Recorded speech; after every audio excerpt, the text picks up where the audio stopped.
Hello, everyone. Hello, Barbara. Hello, Jeannie, Madeline, Karen. Hello, Cindy. Nice to have you with us. Um, is there anyone else joining us? Hi, Karen. Hi there.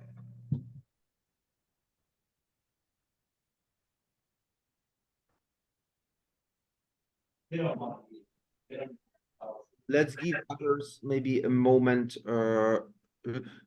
just in case they're Oh, run. there's Bara. Hi, Bara. Hello. Yeah, usually Shirley's here for everything. So Yeah. Hello, everybody. Hello, Rabbi Mati. Hello.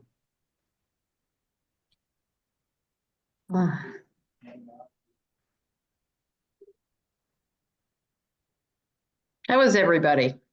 Good, good. How are you? Good. Pretty good. Watched too much Really news fine. today. Maybe Yes, that's not so good, you know? too much news is not necessarily good these days. I'll put it this way. Yeah. I just tried to record. So usually I start my day. I always say, I heard this rabbi say once, you start your day and the way you start your day will lead to how your attitude is for the whole day. So don't start it with the news. Start it with positivity, start it with reading. Well, his version was always started by reading, Torah or something. But at least go out and take a walk. And I always walk my dogs and I don't worry about anything. And so this morning I got a news flash. It's like UCLA, blah, blah, blah. And I'm like, oh, I'm just going to record a bunch of news, and then and as soon as I turned it on, Fred just looked and got upset. And then we walked the dogs and all he did was go, that just upset me watching 5 minutes of news. And I'm like, yeah, just walk the dogs and smile and watch the sunrise, Tough. The news is tough. There is a wonderful letter to the editor in today's Times. I don't know whether all of you have seen it. I don't get the LA Times, so it's hard to find it. It was good? Yeah, the headline is, "Why is Israel singled out?" And then it goes on to discuss all of the other wars that are being fought now against various people. And they said the final line is, I haven't seen any of those protesting students direct their animus against the other evil government acts. It is only Israel that's the focus of the student protests. Could it be because Israel is a Jewish state? This is a serious question that needs answers. Nice. I couldn't agree more. It's suddenly, I mean, it's very disturbing. It's very disturbing that it is the case because because one could mention at least 5 different conflicts that are happening across the world that are terrible. Russia has done unspeakable cruelties in Ukraine for 2 years, and somewhat nobody is asking to dismantle Russia, Right. And have Russians come back to wherever they should come back to, in these minds. But let's not I didn't mean to bring it up. I was just like, it's nice to enter Talmud. This is a good time. So Yeah. I was wondering, what can I feel like we all are looking for better news, and we are in the period of counting the Omer, so counting up from Passover to Shavuot. So waiting for better news and counting up. Obviously, there's only one thing in the Talmud that would be somewhat related to these two, and it is waiting for the Messiah. So today we're going to delve into the world of rabbis asking themselves a big question: when will the Messiah come? And some of you might know that one of my favorite Talmudic stories is that actually the Messiah is already there. You know, he's sitting with the lepers at the gates of Rome. So it's one of my favorite Talmudic stories. You know, and it would only come today if we actually recognize the Messiah, you know, in a leper or in a homeless person, you know, or as we enter the motorway. If only we recognize the Messiah, you know, in this person, you know, the Messiah would come today. But sadly, we look at them, you know, there might be dirty, they might be smelly, and we drive past them, and you know, and then we miss out on the opportunity of bringing the Messiah. So that's a story that you might know, because I keep returning to the story, but it's not the only story to discuss that the rabbis discussed with the Messiah, because the rabbis uh, really wanted to find out, you know, what are the signs that the Messiah could be near, and you know, and how to calculate the dates, and you know, and if if the Messiah, even when the Messiah comes, you know, who's going to see him first, and even listen to this, because this is very much like, you know, like some gossip magazines, you know, what the Messiah would be wearing, and what animal would be driving. So it's almost like, you know, what will this star wear to the Golden Globe? So, you know, so the rabbis really kind of like projected all the interests in all these little things into this Messiah, because it was supposed to be the better news. And I kind of feel like, you know, Barbara is smiling while the dog is sleeping, but you know what? I can actually understand this. They were a part of culture where they felt like being excited about gladiators and circus wasn't Jewish, so they didn't have, you know, all this entertainment that we have. So so when they were discussing things, they were kind of imagining things just the way we, you know, when we need distraction, we like to talk about all these celebrities, you know, and even if we say we don't, sometimes it's better to be upset about celebrities which are not that important to our life than to be upset about the government, you know, and the war here, there, and everywhere, and the economy. So, you know, we all need our distractions, and then these debates, I think, to some extent, were such a distraction. And let me share my screen with you, and we'll delve into the world of Messiah hunting, or Messiah spotting, for the lack of a better term. Just a sec, give me a moment. There we are. Okay, and here we are. There we are. So let me just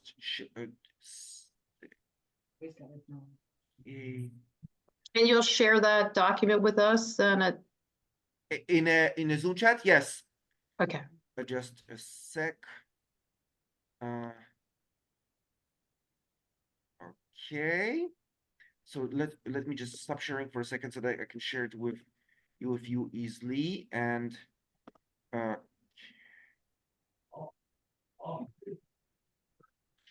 sorry, that I don't see a forum. Okay. Well, that's okay. You could email it later. I can even, okay, so share it later, because Yeah. the rabbi had a long day, starting from the mayor's of Brab prayer breakfast at 6:45 this morning. Wow. Yeah, that is they like to get up early in Brea, apparently. So so we have our Omer, and I call today's class Omer, counting towards hope, because God knows we need better news, and it all comes from a tractate of the Talmud called Sanhedrin, which is supposed to deal with the death penalty. But of course, the rabbi go on a complete tangent that lasts for 3 pages. And we will need some dialogue. So I need 2 volunteers, and the volunteers will have 2 parts to read.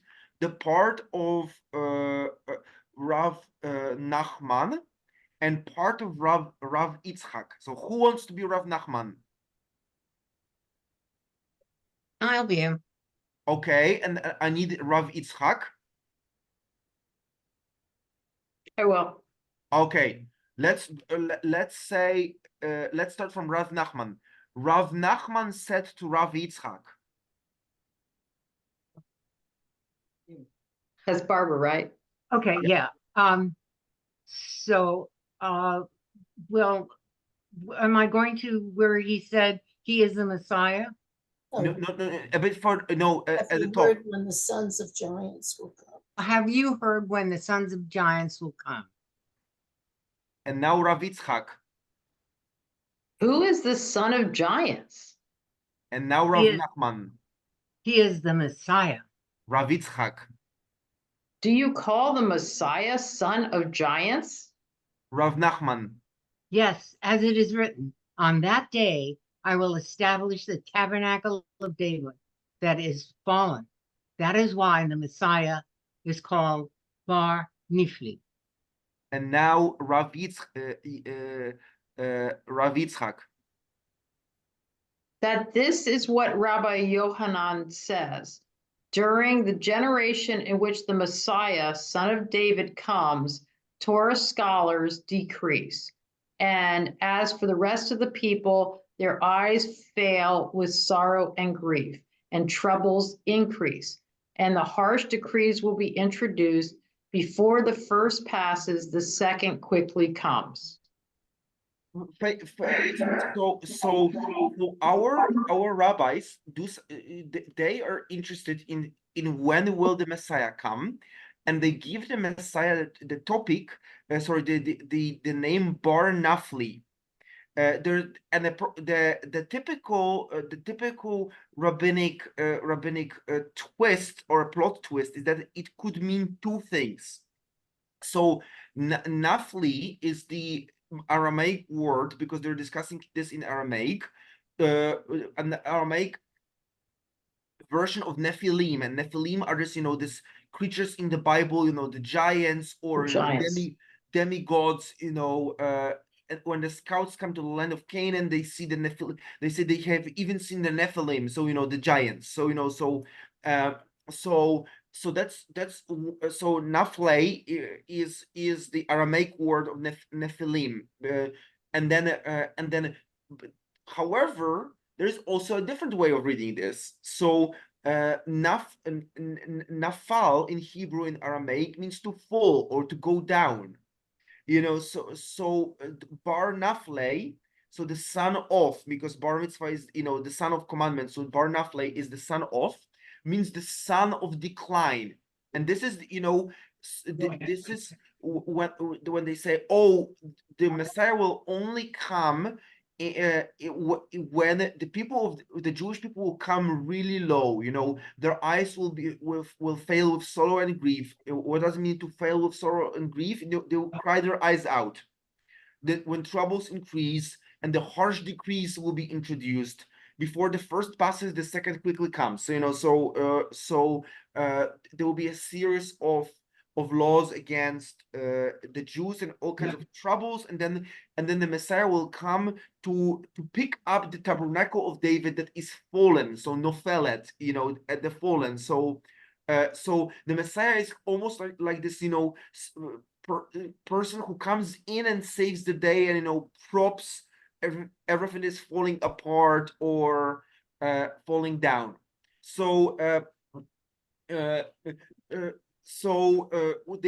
have the idea that on one hand the Messiah is a son of giants, so a person of noble lineage, but on the other hand the Messiah comes in when things are really bad. And I think, and tell me if you agree or disagree, I think people hope for for some divine intervention usually when things are really bad. When things are running really smoothly, we don't need God as much. We feel like we feel like everything is under control, and we did it ourselves. Our good health is because that's something inherently good about us. Our career, our happy marriage, and so on. Like when everything goes well, that's all up to us. But when things go wrong, then suddenly we are more likely to attribute blame elsewhere, and suddenly we want, yes, we want to have it sorted, but if we cannot sort it on our own, right, we have that tendency to kind of, to hope for some sort of, divine intervention. If not so much that God will come and sort our problems for us, that God will give us support, tenacity, insight, and so on, so that we can deal with this. So I feel that they are not that different from us. They have a sense that when Messiah will come when things are rough. And I feel that it also explains where they were. This is a tough time in Jewish history, and the rabbis are saying, in times like this, we're hoping for a Messiah, right?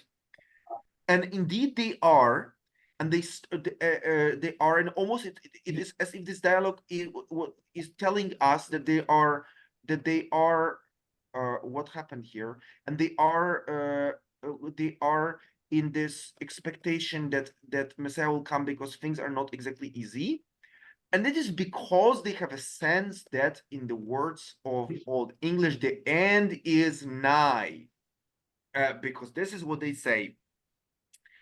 With regard to the 7-year period, that is the sabbatical cycle during which the Messiah, son of David, comes. So they have an idea that, that's going to be a cycle of things leading to Messiah coming. And this is what's going to happen in this cycle of 7 years preceding Messiah's arrival. During the first year, this verse will be fulfilled, and I will cause it to rain upon the city, one city, and cause it not to rain upon another city. So it's almost like, like in this, in these childhood cartoons where, like, the rain is falling on one person's head and not on the other person standing next to them. We all have seen, these cartoons as children. So it's almost something like that. During the second year of this period, arrows of famine will be shot, indicating there will be famine only in certain places. During the third year, there will be a great famine, and men, women, children, the pious, and men of action will die, and the Torah is forgotten by those who study it. During the fourth year, there will be plenty, but not great plenty. I just love it. I might want to say it when next time I get my paycheck. It's plenty, but not a great plenty. And most of us, I think. And then during the fifth year, there will be a great plenty, and they will eat and drink and rejoice, and the Torah will return to those who study it. During the sixth year, the heavenly voices will be heard. And during the sabbatical year, wars will be waged involving the Jewish people. During the year after the conclusion of the sabbatical year, the son of David will come. How does it read to you? When I read it many years ago, and when I read it this morning, I felt this is such a bizarre sequence, and they don't seem to have that much together, or maybe they do. What do you think? I think it's pretty ridiculous. It's like, I don't know, it's like a daily planner almost, only you're just looking at the future. It reminds me of listening to the Business Channel, and when people prophesize what the market is going to do in the next 2 years. And well, I think it's going to go up for a few months, and then it's going to go down, but then it's going to go, it's like, you don't know. It's so silly. That's what I think about this. What do others think?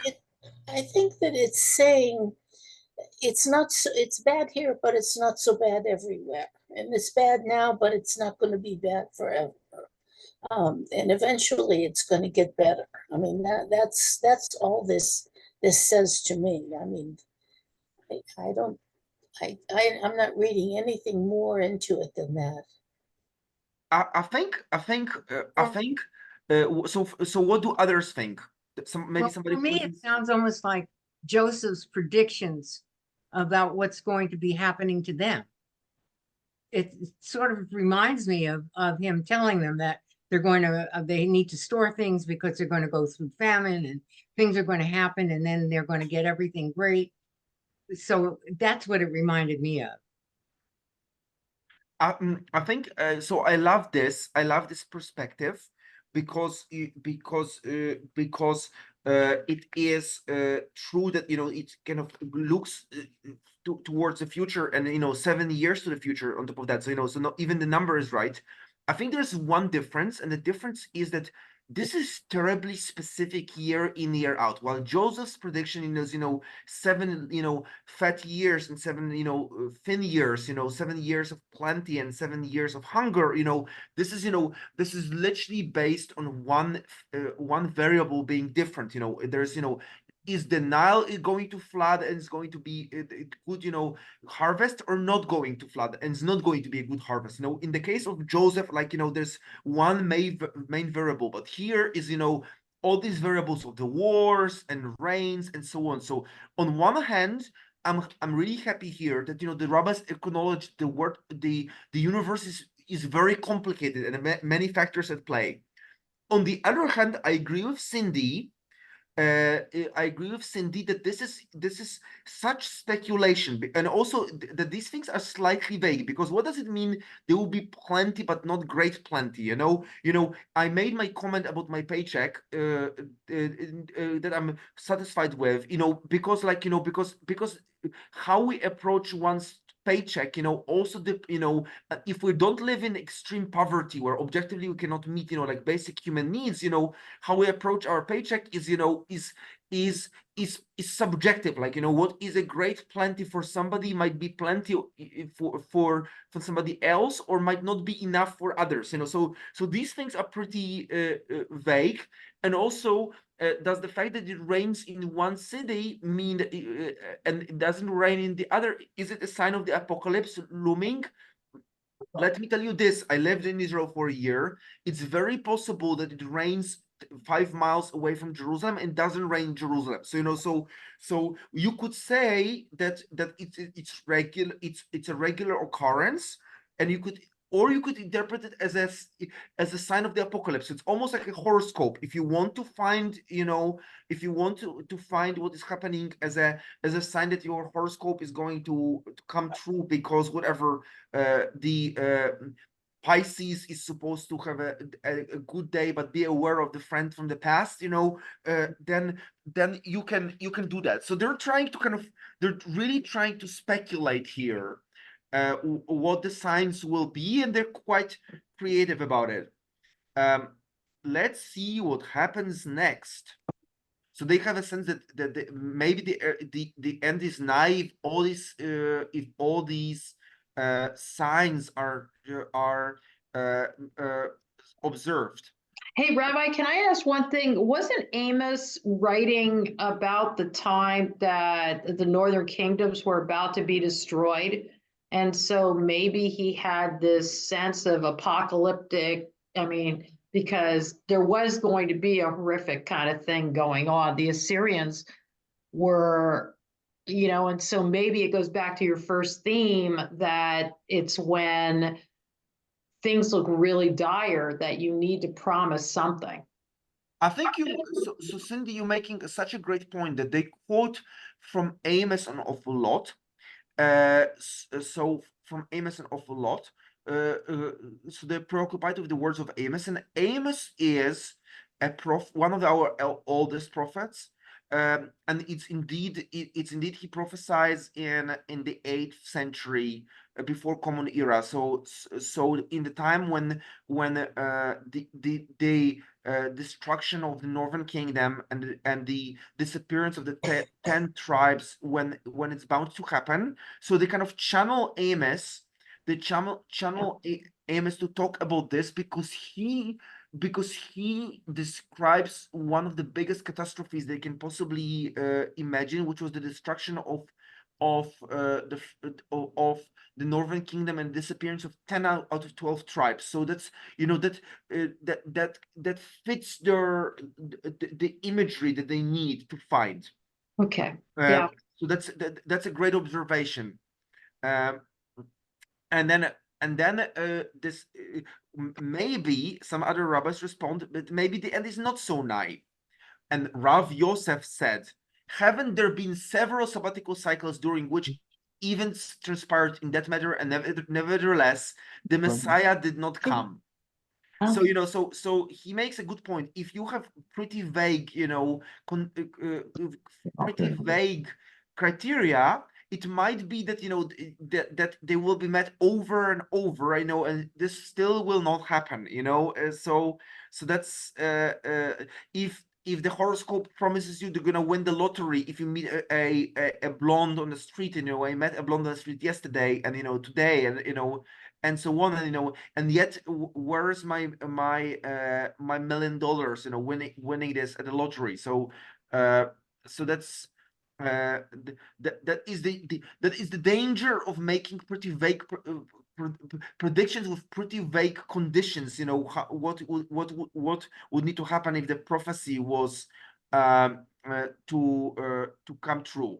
And then Abaya says, have the phenomena during the 6-year heavenly voices and during the sabbatical year transpired, and furthermore have all these phenomena transpired in the order in which they were listed. So Abaya, you know, basically says, listen, it's not gonna happen anytime soon. First of all, you know, when did you last hear heavenly voices in the land?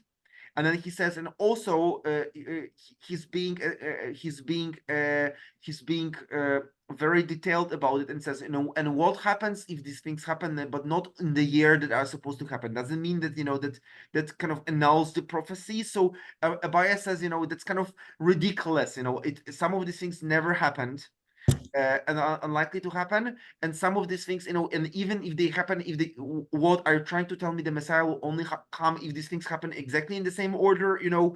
That teaches us a lot about our rabbis, that actually the rabbis, some rabbis don't really buy into this apocalyptic stuff, and, you know, kind of like what needs to happen, you know, signs and omens and portents. They want to analyze the world, of course, from a place of faith, but saying, you know, don't look for signs where there aren't signs. That's basically what Abaya is saying, that there isn't, you know, one great order of things that it would immediately need to happen. Sometimes things just happen because they happen. And yet the rabbis are afraid that things will get worse in the world. And this is what they say. And I think this, to be quite honest with you, this sounds scarily true. Maybe things need to get even worse. And Rabbi Yehuda says, during the generation that the son of David comes, the halls of the assembly of the sages will be designated for prostitution. So, you know, so all these houses of study will be, you know, Jews will not be there, and they will be sent to turn into, pardon my French, brothels. And, you know, and mostly, you know, with you know, with basically trafficked women, including Jewish women. And the Galilee will be destroyed, and the residents of the border who flee the neighboring Gentiles will circulate from city to city and will receive no sympathy. The wisdom of scholars will diminish, and sin-fearing people will be despised. And the face of the generation will be like the face of a dog in its impudence and shamelessness. And the truth will be lacking, as is it stated, and the truth is lacking, and he who departs from evil is negated. What is the meaning of the phrase, and the truth is lacking? The sages of the study hall of Rav said, this teaches that the truth will become like so many flocks, like, you know, like sheep flocks, and walk away. And to be quite honest,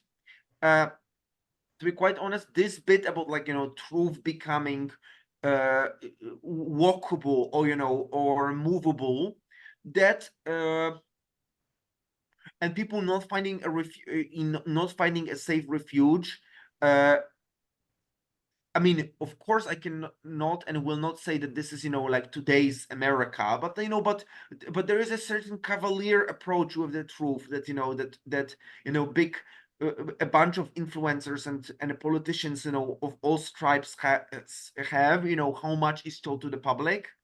And then also, well, you know, it doesn't seem like all places that we thought were safe places are such safe places for Jews anymore. So, um, so they're speaking a language that suddenly seems more contemporary to our ears than maybe was, you know, even a year or 2 years before. Um, what what do you think about, you know, this vision of, you know, what constitutes, you know, a societal decline?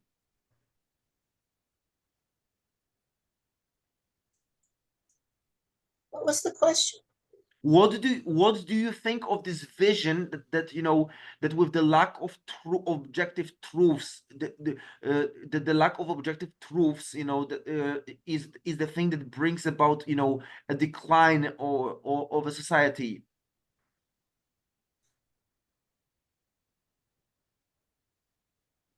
I feel we're seeing it now. If for the last few years, we haven't been told the truth about certain things.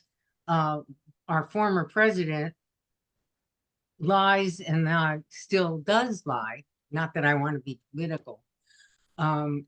That people have become more willing to hate, to blame other people for things, to not stand up for what they believe. And even those kids in college who are doing what they're doing, like the Times article says, didn't bother when it was other people. So this is kind of fearful. I think, you know, we don't want to offend dogs, but they mention, you know, a face of a dog. But I think what I take away from this little section is that, you know, many things in our society, you know, which used to be like, you know, politicians lying or not telling the truth, and by you know, or being unclear about their intentions, you know, politicians of all stripes. That has become more in your face, you know, that some of the things that, you know, some level of, you know, shame about some sort of behaviors that would be a reason to basically give up political careers, you know, of politicians of both parties, you know, beforehand, you know, it seems to have disappeared, you know, in many quarters of our, you know, of our political and social life. And, you know, and I think that that is worrying. Yes, Marilyn. Well, I don't disagree with Barbara, but I think it's a little, I think it's a little more complicated than that. Because I think people in politics have always kind of lied. I mean, I don't, I think that, you know, politics is politics and the truth is something different. But it's more than that. I don't know. Does it have to do perhaps with the news we're getting, and the lack of communication, that we won't even talk to the other side, no less try to understand. It's so vitriolic that if you try to have a discussion with someone who thinks different, I mean, it doesn't end well. Rather than it being something a little, you know, where you could learn from each other. I love what you said, Marilyn, and I literally just highlighted two verses here, that people who flee others will circulate from city to city and will receive no sympathy. So, you know, so unless you are absolutely in somebody's camp today, you know, even if, you know, if you're close enough, but not absolutely in somebody's camp, you know, the camps are not speaking to each other, you know, we're becoming more and more fractioned into, you know, small groups of people who you know, kind of, who have exactly our opinion of things. And the other thing, you're right, you know, that used to be something like this, like, you know, listening to the experts, you know, and like, you know, if the experts, you know, there were some things that were not questioned, you know, or disputed. And you know, and here it says the wisdom of scholars will diminish, you know, and some of the things, you know, if you say that everything is an opinion, including, you know, the opinion of the experts, you know, and everybody can say everybody's opinion matters equally, then it devalues the knowledge of people who spend a lot of time to gain valuable objective expertise. Yes, Cindy and Fred. I just wanted to add, you actually started on what I was thinking. It's not just experts, but it is those basic rules of decency and truth that you know, like the Noahic laws. It doesn't matter if you're Jewish or whatever, but there has to be some fundamental ideas of decency and of truth telling, and it just seems like that has gone by the wayside as long as your side is winning, or just you just don't care anymore. And I really find that to be the most disturbing thing. You know, that violence is okay as long as it's for my side, and lying is okay as long as it's for my side. You know, it's really a degeneration of those basic 10 rules we always learn. It's that there's no longer any consensus as to what the truth is.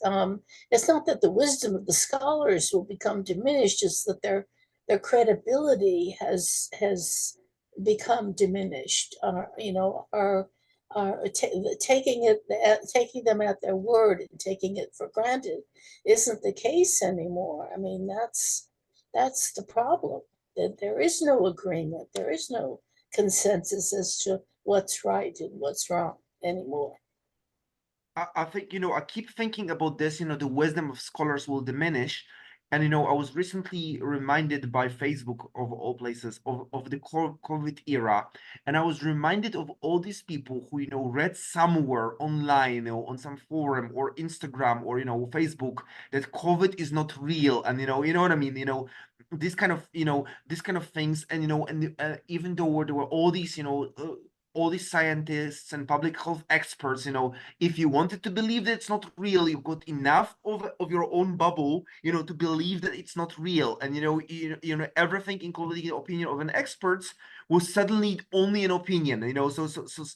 So No, Rabbi Mati, I think it's much more confusing because the experts who really had titles were telling you things that other medical experts were saying wasn't true.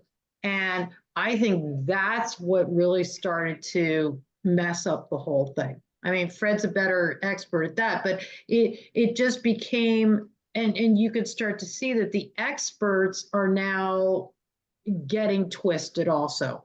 And that's also true. That is and very I think we've really lost our compass, which is to look for truth. The compass is gone as to may not be what I want, but this is the right way to go, which is what Torah tells us. It's not going to go your way. You just have to go the way. And because we are the sin-fearing people, we are despised, like it says here. Yeah, Marilyn. Some of the issues that have been coming up in the last 5 years or whatever it is, when it comes to medical decisions, there isn't really a truth, and it changes as the data keeps coming in. So it wasn't always this is just really complicated. I think I'll put it this way.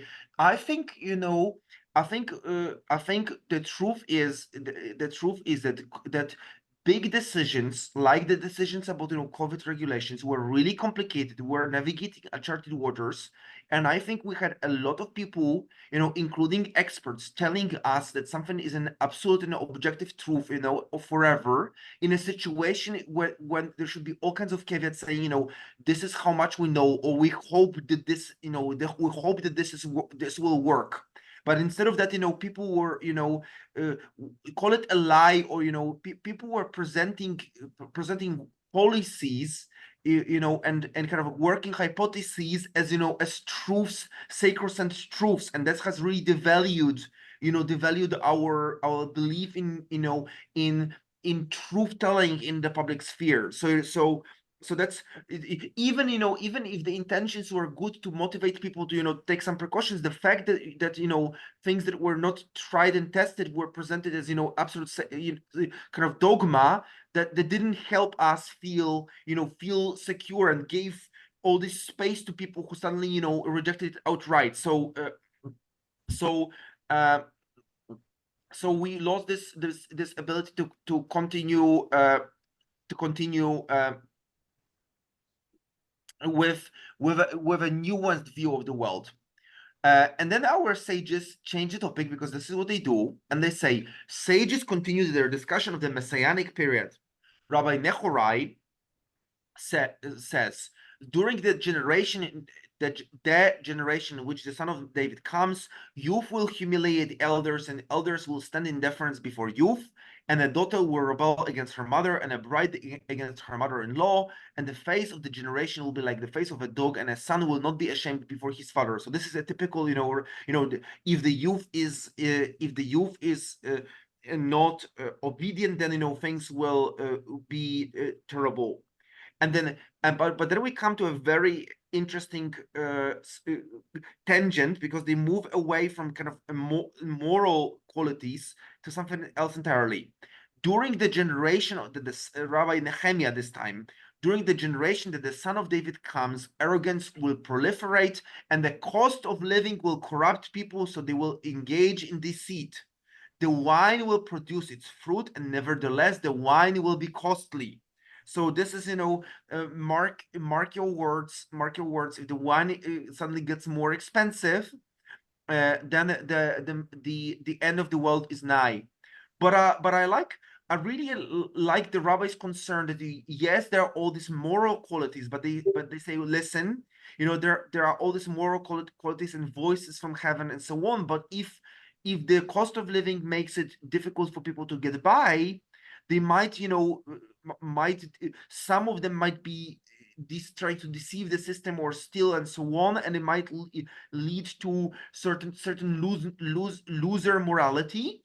And I must say, it's something that it's probably harder for us to imagine, because when we think about crisis is kind of like just try to do your best, and survive the crisis. But I think what they're talking about is a major financial crisis, where really long lines of people queuing for bread, not being able to find work, when really like a financial crisis, something that we think about from Haiti, or Russia after the fall of the Soviet Union, when when the entire economic system collapses and there is literally not enough food and prosperity for everyone to be fine, if they stay within the law. So this is a very interesting kind of vision of the messianic age will come, the end of the world will come after a period of intense economic crisis. And I think that that's a very very interesting one. Definitely, everybody who says that our economic system is somewhat faulty would tell you this. And then they also have an idea that the end of the world will come when the Jewish power is gone.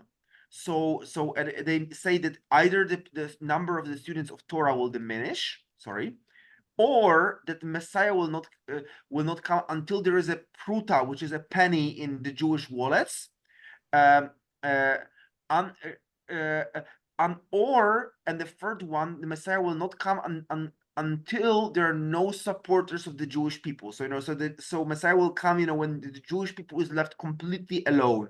And I must say, I think after October 7th, the idea that that it needs to be, the Jewish people needs to be left completely alone for Messiah to come and save a day is terrifying. I just so they're really painting dark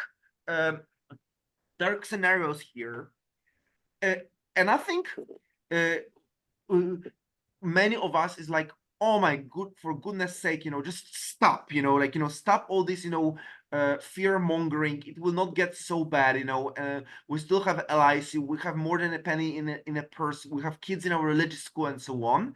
And so Rabbi Zera belonged to these people, and then this is what he said. Rabbi Zerah, who, when he would find sages who were engaged in discussions about the coming of the Messiah, said to them, "Please, I ask of you, do not delay his coming by calculating the end of days. there are three matters that come only by means of diversion of attention from those matters. And these are the Messiah, a lost item, and a scorpion. So he says, friends, if you just focus on this stuff, endlessly calculating when the Messiah will come, he will never come. You're actually delaying the process, because three things come when you least expect it. When you're not paying attention to it, and it's a scorpion. It's a lost item that you find it when you lost all the hope that you're going to find it, and the Messiah. And I just adore this quote. It's such a great quote. Messiah and a scorpion Messiah will literally sting you in the, I guess, in your hand when you least expect it. So Rabbi Zera is very. I think I imagine Rabbi Zera literally saying this, and it's just a wonderful image, kind of like the idea that Messiah will come when you least expect it. Just don't worry about it. How do we feel about Rabbi Zera? Both what he says and how he says it.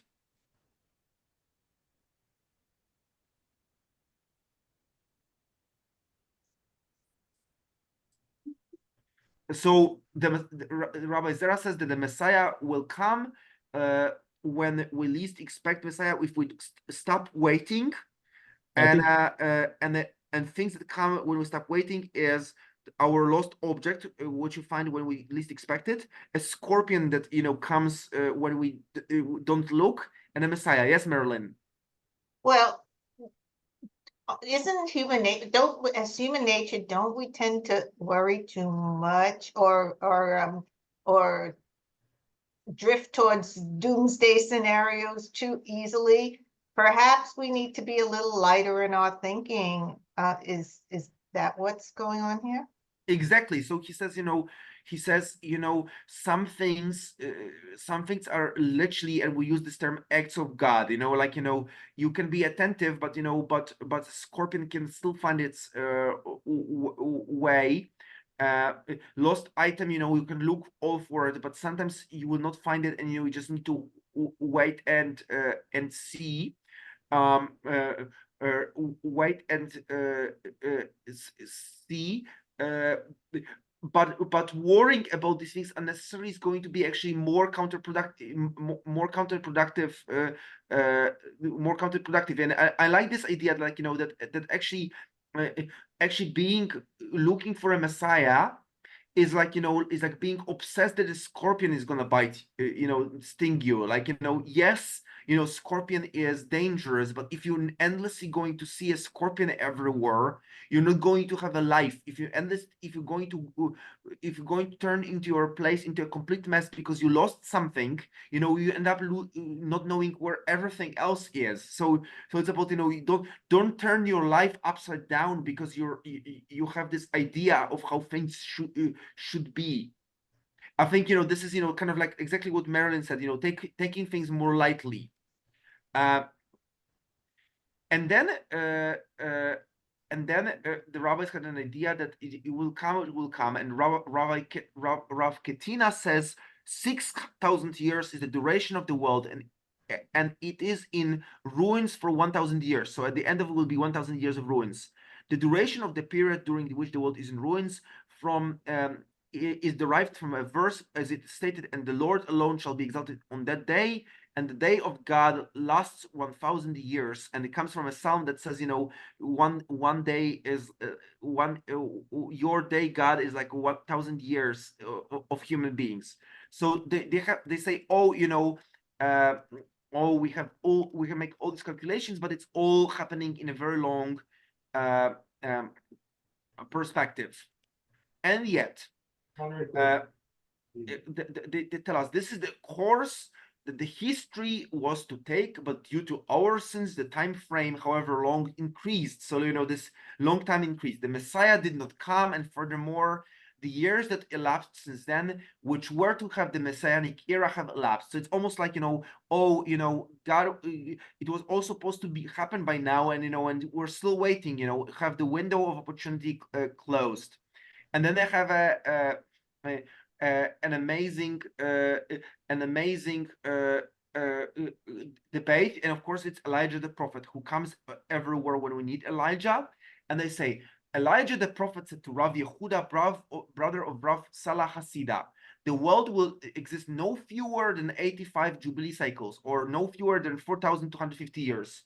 And during the final Jubilee, the son of David will come.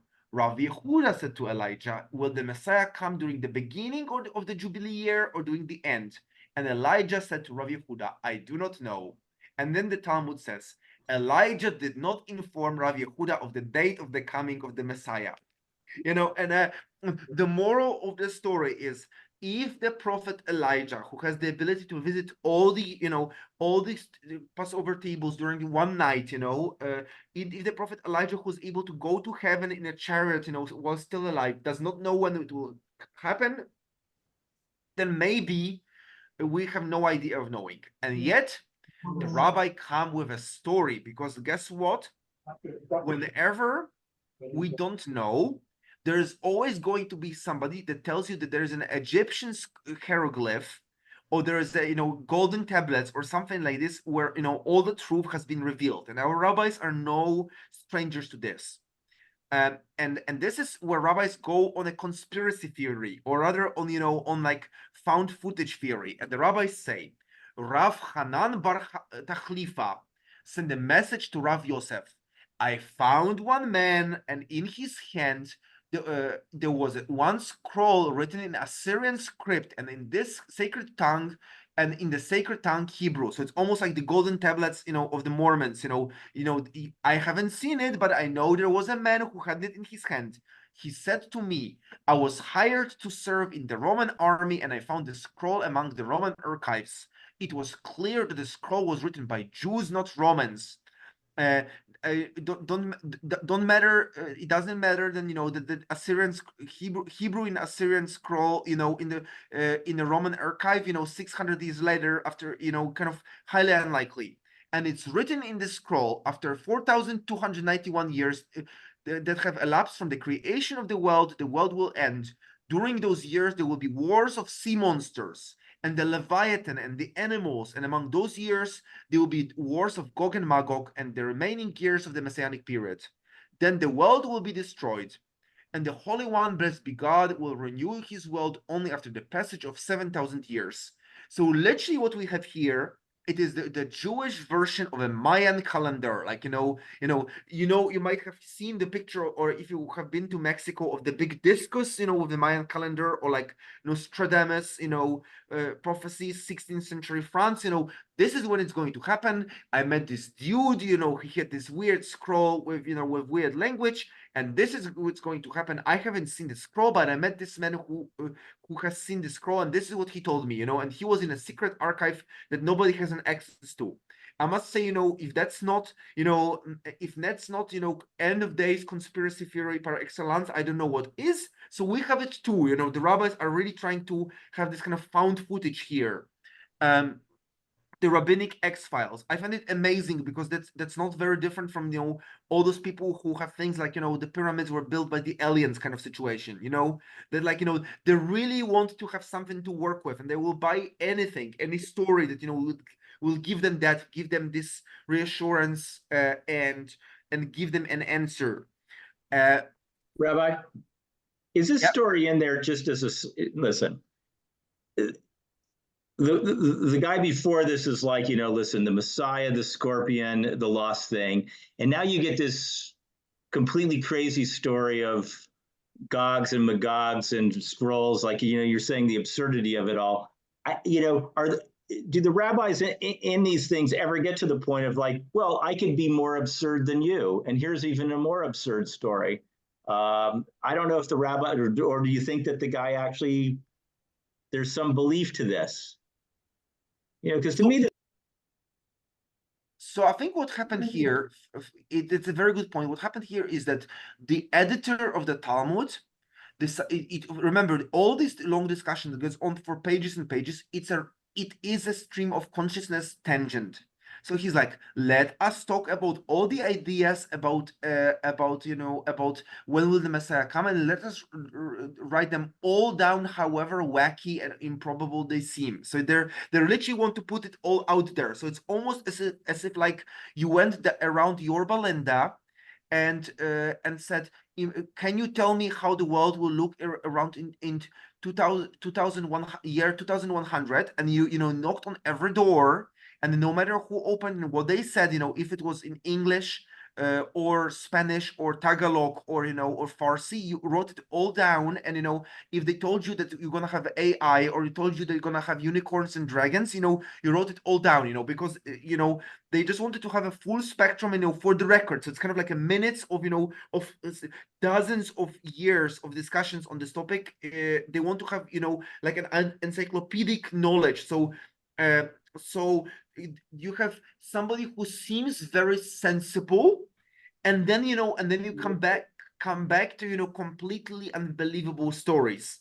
um uh mm, and then there's, after this rather tall tale, I think that the editors really wanted to have something that was you know, somewhat sensible, and they said, Rabbi Shmuel Bar Nachmani says that Rabbi Yonatan says, may those who calculate the days, the end of days, be cursed. So, you know, stop, you know, looking for the guy working in the Roman archive who has seen something, you know, sorry, pardon my French, cut the crap. As they would say, once at the end of days they have calculated, arrived, and the Messiah did not come, that he will no longer come at all. So, because, you know, if you say that, you know, the window has passed, then, you know, then you are dispirited. Rather than the proper behavior is to continue to wait for his coming, as it is stated, though it is late, wait for it. You know, just behave properly like a mensch. And then Abaye says, the world has no fewer than 36 righteous people in each generation who greet the divine presence. So the 36 so-called Lamed Vavniks, you know, so 36 righteous individual in each generation that just don't ask all these questions, just behave the way as if their actions alone could bring the Messiah and bring the end of it. And then they become more sensible in the sense, and then Rav says, all the ends of days that were calculated past, and the matter depends only upon the repentance and good deeds. When the Jewish people repent, they will be redeemed. So this one you might know. And then, of course, there's a person who disagrees. Shmuel says, it is sufficient for the mourner to endure in his mourning to bring about the coming of the Messiah. Even without repentance, they will be worthy of redemption, duties due to the suffering they endure during the exile. So, you know, so even if we're not good, you know, the suffering alone will mean that God will take pity on us and redeem us. And now I know that, you know, some of you are yawning, so let us see you know, so what will happen, you know, what will bring about, how can our actions bring the Messiah? So the son of David will come only in two cases, that either everyone is innocent, in which case they will be deserving of redemption, or everyone is guilty, in which case there will be no alternative to redemption other than divine intervention. So we can either go all bad or go, and God will have to intervene, because, you know, we a lost cause and only a direct intervention intervenes on, or will be all good, and then God will basically come to give us a reward. So, you know, so I think that is perhaps not the best thing to give to a confirmation class, because what if they decided, you know, that they will all be bad to bring about the coming of the Messiah by going rogue? I don't know. Not ideal. And then, if we're all good or all bad, what will come?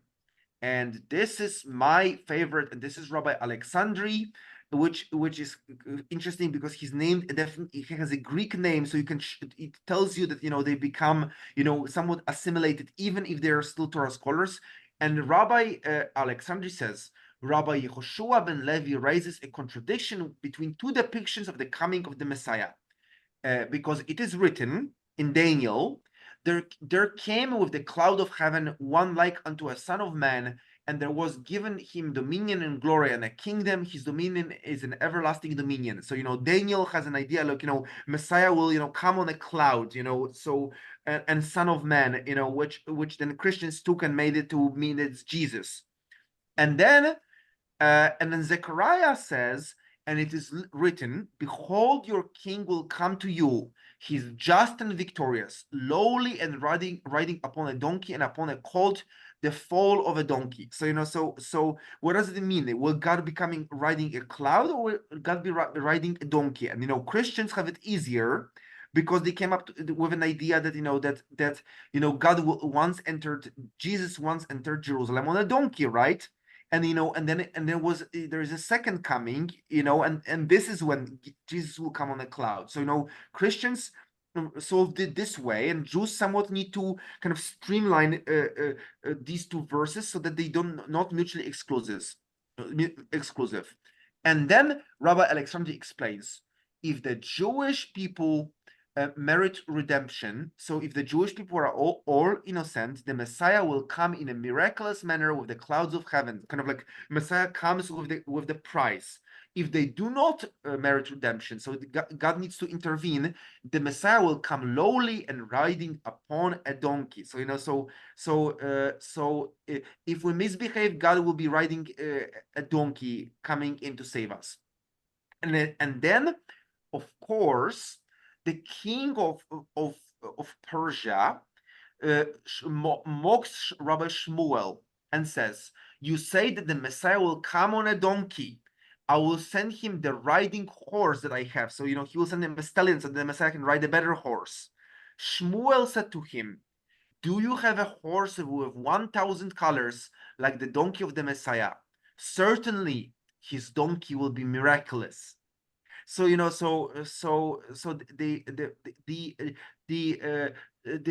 punchline is, even if we misbehave, and Messiah will have to intervene, and it's not going to be a grand entrance, because it's hard to celebrate the fact that we basically failed to behave decently. Messiah will still make it a grand entrance riding a donkey of 1,000 colors. So if you were looking for rainbows and unicorns, here it is. You're going to get a donkey of 1,000 colors. So I think the moral of the story is let's just do our best to behave decently, and let's not wait for the donkey of 1,000 colors to come and save the day. Any final comments, or maybe somebody wants a picture of a donkey or with 1,000 colors, or what you will take away from this lesson, either a class, either an image or a reflection.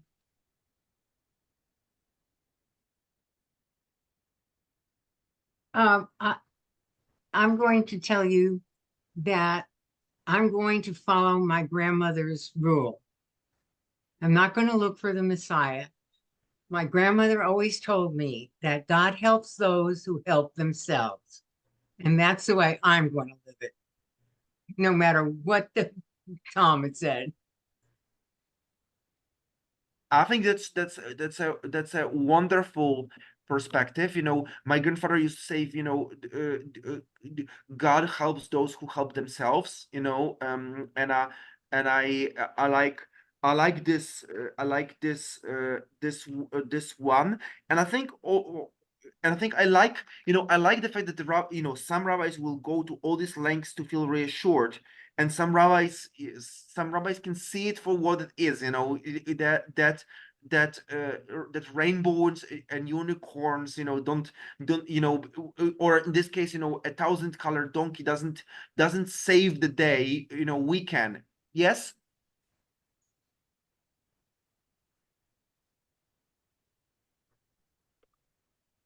I cannot. There is a hand raised, but I cannot unmute you. So, Barry, you're muted. Bara, you're muted.